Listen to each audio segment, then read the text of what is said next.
Until 2014, gamers around the world had mainly two options to chat while playing their favorite multiplayer games, Skype and TeamSpeak.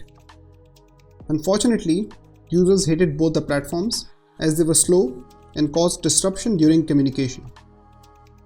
Jason Citron, an avid gamer and coder himself, thought he could do better and developed Discord, a community-based platform for gamers to communicate with voice calls, video calls, and text messages. Citron's first company was a social network for gamers called OpenFeigned. He sold it to the Japanese gaming giant Gree and then started another company, Hammer and Chisel, in 2012, which was focused around multiplayer gaming for tablets. The company released their first game named Fates Forever in 2014, which was expected to be the first multiplayer online battle arena for mobile platforms. During the development process, the development team branched into two groups of 10 users. One group played the League of Legends and the other World of Warcraft. The developers realized how difficult it was for their team to work out tactics in these games with the available VoIP softwares. This led the developers to add a user-friendly chat service in Fates Forever with minimal impact on performance. Players could play Fates Forever and talk to each other without affecting game performance and didn't need a third-party software for it. Although the company had high hope for their product, it couldn't become a commercial success. But there was one thing that players loved about Fates Forever, and that was its chat feature.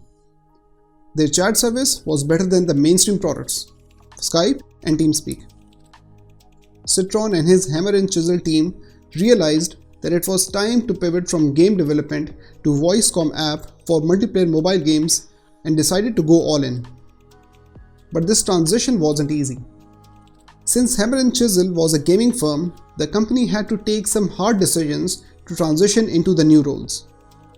They had to shut down their game development team, lay off 1/3 of their employees, and reassign new roles to those who were left. The new platform was called Discord and was publicly released in May 2015 under the domain discordapp.com. Discord connected users via communities called servers where they could communicate via audio calls, text messages, images, and other private chats. But Discord was not an overnight success. According to Jason Citron, the platform had almost no users initially. Only a handful of people were using it for a select few games.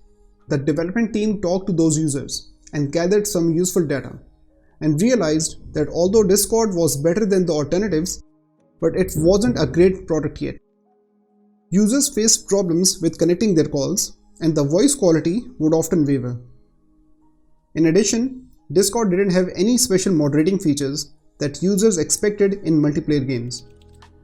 The developers completely rebuilt its VoIP technology and added features that would let users moderate, ban, and assign roles to others on their servers. These changes caught the gamers' attention immediately, and they started sharing it with their friends. To spread positive word of mouth about Discord, the founders would join popular chat rooms on Discord to chat directly with the customers. Gamers loved talking to the developers and invited other gamers through discussion websites such as Reddit. Such informal chats helped bring in new users to the Discord community. But the most prominent USP of Discord was its informal structure. It didn't require users to dial or share a link for the call or set up a password. Users could jump in on any empty voice chat, which made it fairly easy and convenient to use. With these features, the Discord community was expanding not just in terms of numbers, but also functionality, with many users using it for general discussions. Users started to make real friendships through public servers and wanted to talk about things other than games.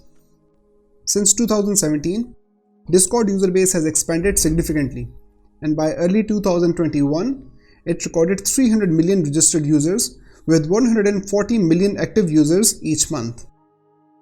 Currently, the company is valued at $7 billion and has raised a total of $418 million in funding from several investors. Discord follows a freemium model for making money, where most of the features on the platform are free of charge. But for $9.99 a month, users can enjoy some additional perks. That's all for today. If you liked this video, hit the like button and share it with your friends and loved ones. Subscribe if you haven't already and hit the bell icon to get notifications. We'll meet next week with a new video. Until then, stay healthy.